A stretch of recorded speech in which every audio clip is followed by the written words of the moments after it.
പ്രതിപക്ഷ നേതാവ് കേരളത്തെ ഞെട്ടിക്കുമോ? അത് പറഞ്ഞപ്പോ നീ എന്തിനാ ഞെട്ടിയത്? കുട്ടിമാമയ്ക്ക് എന്നെ വിശ്വാസമില്ലല്ലോ എന്നോർത്തപ്പോ ഞാൻ ഞെട്ടി മാമ. ബോംബ് പ്രതിപക്ഷത്തിന്റെ പക്കലുണ്ടോ?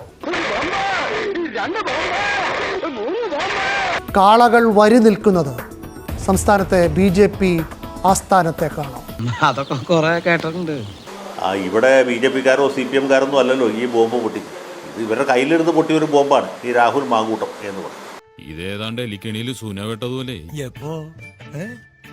സൂന കേട്ട എടുക്കാനും പറ്റില്ല, കെണി ചുമന്നുകൊണ്ട് നടക്കുകയും ചെയ്യണം. ഇവരുടെ കയ്യിലിരുന്ന് ബോംബ് പൊട്ടി അവരുടെ കൈപ്പറ്റി പോയി, അല്ലെങ്കിൽ അവർക്ക് മാരകമായിട്ട് പരിക്കേറ്റു, പൊള്ളലേറ്റു എന്നുള്ളൊരു സത്യം അവിടെ നിൽക്കുമ്പോൾ മറ്റു പാർട്ടിയിലുള്ള ആളുകളെ ഞങ്ങൾ പൊള്ളിക്കും എന്ന് ഭീഷണിപ്പെടുത്തുന്നതിൻ്റെ ഒരു യുക്തി എനിക്ക് മനസ്സിലായി. ഇതാ ഞങ്ങളുടെ പ്ലാൻ. ഇത്രേ ഉള്ളൂ ഞങ്ങളുടെ ബുദ്ധി. ചീറ്റി പണ്ടാറൊടുക്കിപ്പോയി.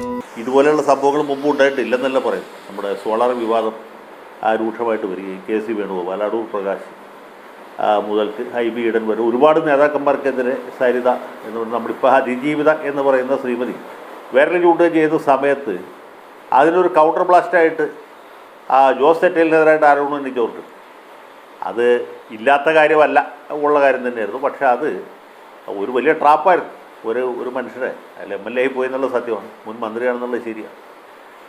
ഒരു സ്ത്രീ അവരുടെ വീട്ടിൽ വിളിച്ചു വരുത്തി, ഇത് കംപ്ലീറ്റ് വീഡിയോയിൽ പകർത്തിക്കൊണ്ട് വിളിച്ചു വരുത്തി ബലാത്സംഗം ചെയ്യിച്ച ലോകത്തിൽ ഒരുപക്ഷെ ആദ്യത്തെ സംഭവിക്കും. അയ്യോ ഓർമ്മിപ്പിക്കല്ലേ പൊന്നെ, അതൊന്നും സാരമില്ല. അതിൻ്റെ ദൃശ്യങ്ങൾ ഉപയോഗിച്ചുകൊണ്ട് അദ്ദേഹത്തെ ബ്ലാക്ക്മെയിൽ ചെയ്യും ഈ കോൺഗ്രസ്സുകാർ. അങ്കമാലി പട്ടണത്തിൽ, എൻ്റെ വീട്ടിൽ നിന്ന് അധികം ദൂരെയല്ല, ഏതാണ്ട് 9 കിലോമീറ്ററും, ആ അങ്കമാലിയിൽ വലിയ പ്രതിഷേധ പ്രകടനം നടത്തി അദ്ദേഹത്തിന് വീട്ടിൽ കിടന്നുറങ്ങാൻ പറ്റാത്ത സാഹചര്യമുണ്ട്. അന്ന് MK ദാമോദരൻ എന്ന് പറഞ്ഞ പ്രഗത്ഭനായ ഒരു അഭിഭാഷകനും ജസ്റ്റിസ് ഭവദാസൻ എന്ന ധീരനായ ഒരു ന്യായാധിപനും ഉണ്ടായിരുന്നുകൊണ്ടാണ് അദ്ദേഹം രക്ഷപ്പെട്ടത്.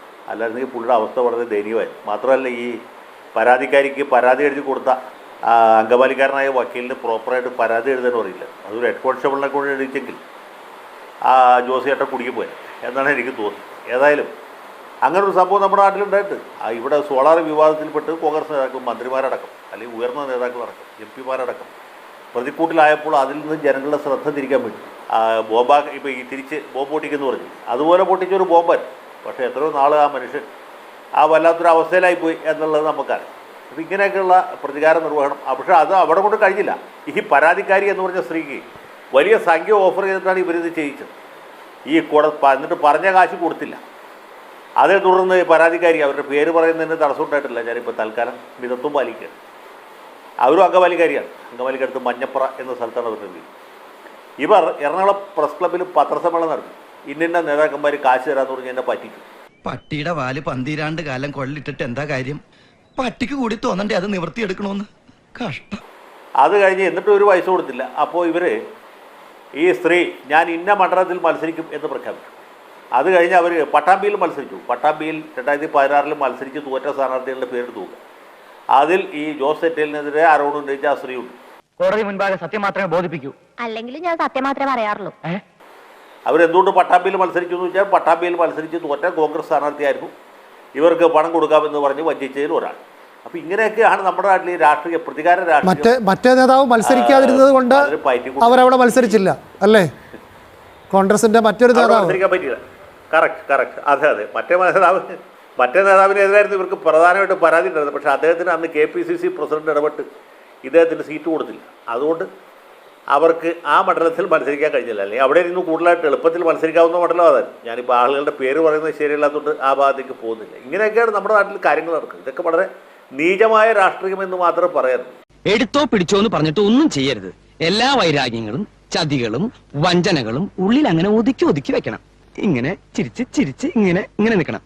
ഇതിനെ അനുകൂലിച്ചിട്ടോ പ്രതികൂലിച്ചിട്ടോ പറയുന്നതല്ല, പൊതുവായൊരു അഭിപ്രായം പറഞ്ഞാണ്. ഒരു പാർട്ടിക്കാരും ഈ കാര്യത്തിൽ മോശക്കാരൊന്നുമല്ല. ഇപ്പോൾ ഏത് പാർട്ടിക്കാരെ കുറിച്ച് ഇതുപോലുള്ള ചീഞ്ഞ നാറിയ കഥകളൊക്കെ കിട്ടും. മിക്കവാറും ഏത് നേതാവിനെ കുറിച്ച് കിട്ടും. ഇപ്പോൾ രാഹുൽ മാങ്കൂട്ടത്തിന് പറ്റിയ തെറ്റെന്ന് വെച്ചാൽ അദ്ദേഹം ഈ എല്ലായിടത്തും കയറി മാന്തിയതുകൊണ്ടാണ് അബദ്ധം പറ്റി. മാത്രമല്ല അദ്ദേഹത്തെ CPM-കാർ വളരെ കാലമായിട്ട് നോക്കി വെച്ചേക്കായിരുന്നു. അപ്പോഴാണ് ഇങ്ങനൊരു സംഗതി കയ്യിൽ കിട്ടി. അതുകൊണ്ട് അവരെടുത്ത് പെരുമാറി എന്ന് മാത്രമേ. ഇപ്പോൾ മറിച്ചാണെങ്കിലും ഇത് തന്നെ സംഭവിക്കുവാണ്. റാസൽ ഖൈമയിലെ വലിയ വീട്.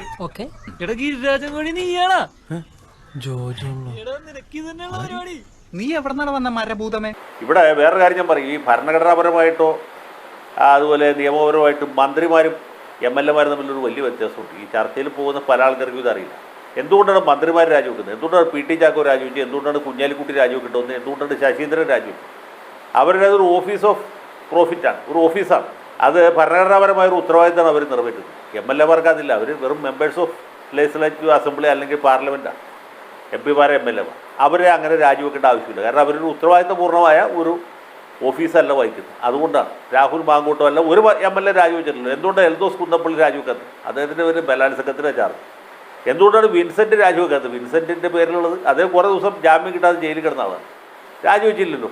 അതിൻ്റെ ആവശ്യമില്ല. പിന്നെ എന്തുകൊണ്ടാണ് ഇപ്പോൾ രാഹുലിനെതിരെ ഇത്ര വലിയ സമ്മർദ്ദം ഉണ്ടായെന്ന് വെച്ചാൽ തെരഞ്ഞെടുപ്പ് അടുത്ത് നിൽക്കുന്നതുകൊണ്ട് മാത്രമല്ല, ധാർമ്മികമായൊരു വലിയ വിഷയമുണ്ട്. അത് എൽദോസിൻ്റെ കേസിലോ വിൻസെൻറ്റിൻ്റെ കേസിലോ ഇല്ല. അവിടെ വെറും ഒരു സ്ത്രീ പീഡനം അല്ലെങ്കിൽ ബലാത്സംഗത്തിൻ്റെ ആരോപണം മാത്രം, അത് കോടതിയിൽ തെളിയിക്കപ്പെടുന്നത്. ഇവിടെ അങ്ങനെയല്ല. ഒരു ചെറുപ്പക്കാരൻ യൂത്ത് കോൺഗ്രസിൻ്റെ സംസ്ഥാന പ്രസിഡൻ്റായിരിക്കുന്ന ആൾ ഈ എല്ലാ സ്ത്രീകൾക്കും എതിരായിട്ട് ഇങ്ങനെ പല ആൾക്കാരും അദ്ദേഹത്തിന് ഒരേ സമയത്ത് ഒരേപോലെയുള്ള ആരോപണങ്ങൾ ഉയർന്നു. അത് മാത്രമല്ല, ഇദ്ദേഹത്തിൻ്റെ ചെയ്തികളെക്കുറിച്ച് KPCC പ്രസിഡന്റിനും പ്രതിപക്ഷ നേതാവിനും നേരത്തെ തന്നെ നല്ല ധാരണയുണ്ട്. ഈ മുടി പാലാരിവട്ടം ശശി, ക്ഷമിക്കണം, ഉപദ്രവിക്കരുത്, ജീവിതമാണ്. നിന്റെ വക്കോൽ തുറു. പരാതി ഇല്ലാത്തതുകൊണ്ട് മാത്രമാണ് അവർ ഇത്ര നാൾ കാത്തു നിന്നത്. ഇനിയും വച്ചുകൊണ്ടിരുന്നാൽ കൂടുതൽ നാറും എന്നുള്ളതുകൊണ്ടാണ് അദ്ദേഹത്തോട് ഈ നടപടി എടുത്താൽ അല്ലെങ്കിൽ പ്രാഥമിക കത്തിൽ നിന്ന് പുറത്താക്കിയത് എവിടെയെങ്കിലും കിടന്നു. പുറത്താക്കേണ്ട വന്നു.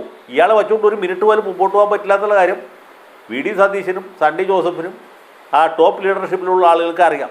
ഇവിടെയാണ് നമ്മുടെ നൗഷാദ് അലിയെ പോലുള്ളവർക്ക് തെറ്റുവിടുന്നത്, അല്ലെങ്കിൽ ഷഫീറിനെ പോലുള്ളവർക്ക് തെറ്റുവിടുന്നത്.